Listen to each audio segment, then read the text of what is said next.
안녕하세요. 오랜만이에요. 그동안 영상을 못 올렸죠. 그동안 주식에 워낙 빠져있던 터라 영상을 못 올렸네요. 저는 그동안 작년에 곧버스 손절한 금액을 모두 복구하고 5월 초엔 5천 정도까지 수익이 났었어요. 주식장이 좋기도 했고 제가 하는 매매하고 잘 맞는 장세였거든요. 그래서 저는 더 큰 꿈을 꾸게 되었고 4월 말에 제 원금만큼 레버리지를 쓰면서 큰 베팅을 하게 되었어요. 저는 사실 신용미수조차 전혀 쓰지 않는 사람인데 스탁론을 쓰게 된 이유는 이렇습니다. 그때 장세가 워낙 좋았고 수익을 너무 잘 내고 있었으며 제가 한 섹터 주식을 갖고 있는 동안 다른 쪽 섹터에서 상승 나올 것이 눈에 보였는데 제가 갖고 있던 종목을 익절하고 갈아탈 때까지는 지켜보는 섹터가 오르지 않길 바랬지만 그 사이 슈팅이 나오는 경우가 많았기 때문에 차라리 대출을 받아서 양쪽 섹터를 동시에 갖고 있자는 생각이 들었습니다. 물론 분할해서 양쪽 섹터를 사면 되겠지만 장세가 좋았고 기회가 왔을 때 도전하자는 생각이었습니다. 제가 올해 1월부터 한 달에 거의 2천만 원씩 수익을 내고 있던 상황이라 자신도 있었습니다. 그때 제가 주로 지켜보던 섹터가 철강과 해운이었는데 신용미수나 증권사 담보대출보다는 스탁론이 대출 기간도 길고 금리도 낮기 때문에 반대 매매 위험도 적다고 판단해서 생애 최초로 2억 6천이라는 큰 돈을 대출받았습니다. 금리가 연 4.3% 정도였는데 이자가 한 달에 95에서 100만 원이었지만 증시 변동성과 제 한 달 수익이 2천 수준이었기 때문에 해볼만 하다는 생각이었습니다. 2억 6천으로 한 달에 1%만 수익을 내도 이자는 전혀 부담될 게 없는 건 사실입니다. 저는 생각보다 보수적으로 투자하고 매매하기 때문에 무조건 성공한다거나 자신 있다는 생각은 아니었습니다.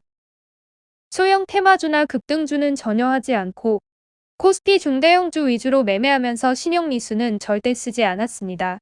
걱정도 됐지만 경험이 있기 때문에 리스크를 관리하면 해볼만 하다고 판단했고 기회가 왔을 때 한번 도전해 보자는 생각으로 진행했습니다. 4월 27일 며칠 전에 사둔 현대제철에서 2천만 원 수익이 나던 날 스탁론을 받았습니다. 5월 초까지만 해도 장도 좋았고 제 매매법이 잘 맞았습니다. 4월 말에 월 수익을 계산해보니 약 4,300 정도 되더군요.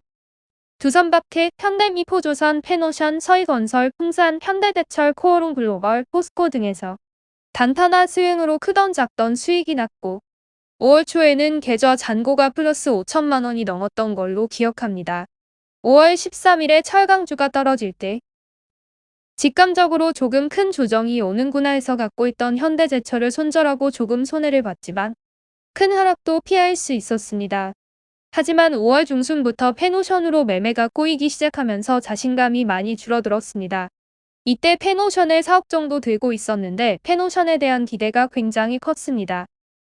수익이 1,000만 원 정도 나 있었지만 BDI 지수도 굉장히 좋아서 슈팅이 한번 나오면 팔 생각이었는데 한 증권사에서 안 좋은 리포트를 내면서 공매도 물량이 나오면서 주가가 내려왔습니다. 손실이 2천만 원 정도였는데 차트 흐름이 좋지 않아서 과감히 욕하면서 손절했습니다. 제가 손절하고 나서도 한 달 동안 주가가 하락하길래 욕하면서 손절하길 잘했다고 생각했습니다. 그때 BDI도 3천 아래로 내려오면서 주가도 6,600원까지 빠졌었는데 한 달 반 뒤에 다시 BDI가 반등하면서 주가가 8,000원대까지 올라가더군요. 하하 주식시장의 변동성이란 경기민감주는 내려올 때 웬만해서는 버티기가 힘듭니다. 운이 없었죠. 이때부터 매매가 좀 꼬이기 시작했습니다. 이때까지만 해도 베팅을 크게 하다가 리스크 관리 차원에서 약 1억씩 분할 매수하자고 생각했습니다. 대상 샘표 식품 CJ제일제당을 합해서 약 1억 2천 정도 매수했고 한화에어로스페이스 1억, 우리금융지주 1억을 매수했습니다. 8월 25일에는 한화에어로스페이스가 급등해서 800만 원 정도 수익을 냈습니다. 그리고 식품주 일부에서도 작게나마 수익을 냈습니다. 그리고 건자재 업종에 관심이 많았었는데 이건 산업 차트 흐름이 좋아서 1억 정도 들어갔다가 첫날 조금 상승이 나왔는데 팔지 않았다가 살짝 몰리고 다음날 개파락이 나오면서 흐름이 좋지 않다는 생각은 했지만 건자재 전망이 좋고 슈팅이 잘 나오는 종목이라서 들고 있다가 주가가 계속 흘러내리면서 손실을 키우게 되었습니다. 막상 흘러내릴 때는 버텨볼 생각이었는데 목재 가격이 반토막이 났다는 얘기를 듣고 6월 중순에 손절했습니다. 이건 산업을 손절하면서 1,500 정도 손실이 났는데 그래도 그동안 수익 낸 게 있어서 계좌가 나쁘지 않았습니다. 이때 조정이 끝나면 포스코가 더 갈 수 있다고 생각하고 기다리고 있었는데 스탁론 받은 이유 중 하나가 포스코를 사기 위해서였기 때문에 포스코의 조정이 거의 끝나간다고 판단하고 조금씩 분할 매수해서 약 4억 정도 매수했는데 며칠 기다리니까 올라와서 1,000만 원 정도 수익이 났습니다. 하지만 여기서 다시 더 올라갈 거라 생각해서 팔지 않다가 차트가 예상대로 움직이지 않고 내려오길래 리스크 관리 차원에서 빠르게 손절했습니다. 손실률로 따지면 1.5%밖에 안 되는데 매수 금액이 많아서 750 정도 손실을 봤습니다. 그 뒤로 지켜보니까 주가가 오르락 내리락 하면서 33만 원까지 내려오길래 이 또한 손절을 잘했다고 생각했습니다. 하지만 최근에 다시 올라오더군요. 포스코를 손절하고 스탁론을 써서 경기민감주를 사는 건 리스크가 크다고 판단해서 다른 종목을 찾다가 기아를 매수했습니다. 단기 급등한 것도 아니고 천천히 올라오는 모양이 조금씩 수익이 날 것으로 보였습니다. 사기 전만 해도 기아가 차트 흐름이 아주 좋았습니다. 그런데 매수 첫날부터 주가가 빠지면서 제가 넣은 주문이 모두 체결되더니 다음 날부터 계속 흘러내리는 바람에 며칠 만에 주가가 흘러내리는 모양이 되더군요. 예상 밖으로 움직이고 지지선도 저 아래 있는 것 같아서 욕하면서 손절했습니다. 기아도 4억 정도 매수했었는데 3.3% 정도 손절해서 1,150 정도 손실을 봤습니다. 매수할 때만 해도 주가 흐름이 좋았는데 사자마자 힘없이 흘러내려서 많은 욕을 했던 것 같습니다. 기아를 한 3일 정도 들고 있었던 것 같은데 이것도 실패하면 그냥 스탁론을 상환해야겠다는 생각을 많이 했습니다. 물론 몇 군데서 연달아 손실을 본 탓도 있지만 스탁론을 받을 때만 해도 상승하는 해운과 철강 섹터 양쪽을 모두 사서 수익을 낼 생각이었는데 7월 초가 되면서 제가 지켜보던 해운 철강 섹터가 상승할 기미가 안 보이고 오히려 하락하고 있었고 코스피가 지지부진하다 보니 마땅히 제 기준에서 수익 낼 만한 종목을 찾기가 힘들었습니다. 스탁론을 받을 당시 가장 기대를 걸었던 섹터는 철강 업종이었고 포스코와 현대제철을 가장 좋게 봤습니다. 양사 모두 창사 이래 최대 실적이었는데 주가는 2007년의 최고점의 절반 수준이었으니까요. 그런데 한 달을 넘도록 지켜봐도 시황 전망도 좋지 않고 주가도 지지부진해서 올라갈 기미가 보이지 않았습니다. 그리고 그동안 제가 매매하던 반도체, 자동차, 철강, 해운, 건설 모두 지지부진하게 조금씩 오르고 내리기만 반복할 뿐이었습니다. 원금으로만 투자하는 건 10년이고 20년이고 언제까지든 버틸 수가 있고 주가가 오르지 않아도 배당도 조금이나마 받으면서 기다릴 수 있습니다. 하지만 대출을 받으면 나중에 주가가 오르더라도 스탁론으로 산 주식은 이자를 계속 부담해야 하기 때문에 단기간에 수익을 내지 못하고 물려있으면 이자가 수익을 계속 갉아먹습니다.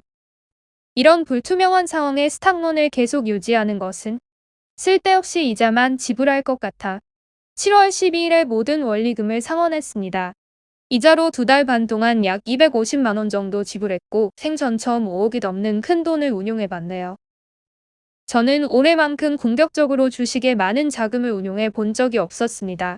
스탁론을 받기 전까지만 해도 차트에 기반한 매매로 많은 수익을 냈었는데 스탁론을 받고 나서는 점점 매매가 아닌 분할 매수해서 사놓고 기다리는 투자가 되어가더군요. 2번 정도는 수익이 나서 팔아야 될 자리였는데 회사가 좋고 기대가 커서 오히려 그 자리에서 추가 매입하고 오히려 주가가 흘러내릴 때 익절을 해서 수익을 반납한 적도 있네요. 스탁론을 받아서 운용할 때 한 종목을 많이 담았을 때는 그 회사에 어느 정도 확신이 있고 우량주일지라도 반대 매매에 대한 걱정이 있었는데 아무튼 모두 상환하고 제 자본으로만 하니까 다시 마음이 가벼워졌습니다. 그 후로 새로 시작하는 마음으로 기회를 보다가 현대리바트와 농심, CJ제일제당으로 700 정도 수익을 냈는데 얼마 전에 유나이티드 제약에서 단타 치다가 300만 원 손실 보고 손절했습니다. 지금은 총 2종목에 몰려 있는데 한 종목은 고배당주이기도 하고 둘 다 스윙과 중장기로도 나쁘지 않는 회사들이라서 버티고 있습니다. 지금 잔고는 물려있는 종목 평가 손실까지 계산해서 원금 대비 플러스 800 정도 수준인 것 같네요. 5월 초에 제 계좌가 그립습니다. 지금 돌이켜 제 매매를 복귀해보면 매매에 실패한 케이스보다는 성공한 케이스가 훨씬 많긴 한데 제가 하던 매매가 6월 이후 장세와 맞지 않은 탓이었던 것 같아요. 이건산업과 유나이티드 제약에서는 매수부터 좀 무리한 자리였으며 손절을 바로 못해서 손실을 키운 사례고요. 특히 요즘은 장이 너무 지루한데 제가 매매하는 코스피 중대형주들이 많이 오르지도 많이 빠지지도 않고 있네요. 시세가 한 두 번 나와도 연속성이 별로 없고 조루인 경우가 많기 때문에 함부로 움직이면 물리고 손실 나기 딱 좋은 장인 것 같네요. 그나마 움직이는 종목들이 주로 테마주들인데 저는 테마주를 잘하지 않기 때문에 수익 낼 곳이 마땅치 않습니다. 이번에 물린 종목도 며칠 전에 8% 정도 시세가 나오면서 거래량이 붙었길래 며칠 뒤에 나름 눌림목에 들어갔는데도 이틀 만에 마이너스 7%를 찍고 말았네요. 요즘 코스피 차트를 보면 한 번 조정이 올 것 같으면서도 크게 내리지도 않으니 장세가 참 답답하고 재미없는 장인 것 같습니다. 변동성이 크면 샀다 팔았다 하면서 단타라도 칠 텐데 조금씩 오르고 조금씩 내리는 장이다 보니 사놓고 기다리는 투자 외에는 할 수 있는 게 별로 없는 것 같습니다. 지금 들고 있는 종목이라도 좀 수익이 나면 좋겠네요. 나스닥이 많이 내리고 요즘 중국 증시도 크게 내려도 코스피가 잘 버텨주네요.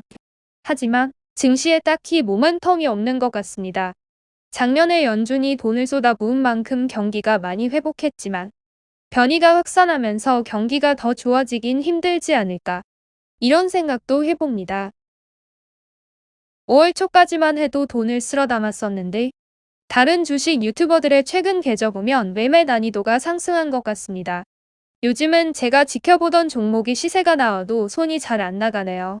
7월 23일에 포스코 인터내셔널 수급 들어오는데도 손이 안 나가더라고요. 제가 스탁론을 전부 상환할 때만 해도 포스코 주가가 지지부진했었고 7월 21일까지만 해도 33만원대까지 내려왔었는데 다시 올라오네요. 주식이 이래서 어렵습니다. 한동안 제 기대를 저버린 주식이다 보니 별로 확신도 안 들고 예수금은 5,500 정도 있지만 지켜만 보고 있네요. 6월에 손절한 이건산업도 다시 많이 올라왔네요. 손절은 가능하면 짧은 게 나은 것 같습니다. 그때 짧게 손절했다면 다시 오르더라도 아쉬움은 별로 없겠죠. 오늘도 시청해 주셔서 감사하고요.